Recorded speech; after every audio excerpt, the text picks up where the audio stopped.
أعوذ بالله من الشيطان الرجيم. بسم الله الرحمن الرحيم.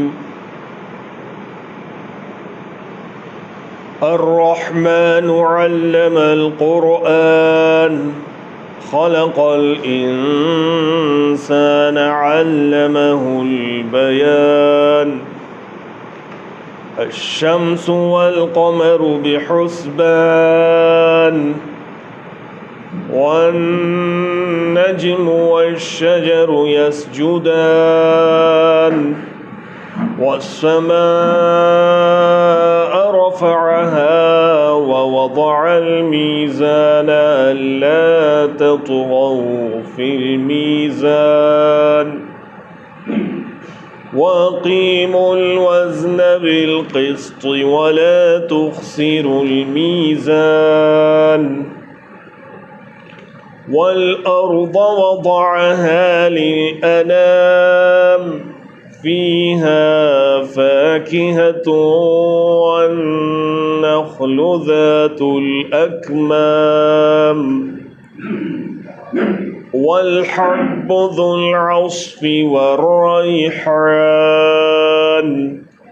فبأي آلاء ربكما تكذبان. صدق اللہ العظیم. 27ویں پارے میں سورہ رحمان کی ابتدائی 13 آیتیں پڑھی گئی. ترجمہ ہے: نہایت مہربان خدا نے اس قرآن کی تعلیم دی ہے. اسی نے انسان کو پیدا کیا اور اسے بولنا سکھایا. سورج اور چاند ایک حساب کے پابند ہیں اور تارے اور درخت سب سجدہ ریز ہیں. آسمان کو اس نے بلند کیا، میزان قائم کر دی.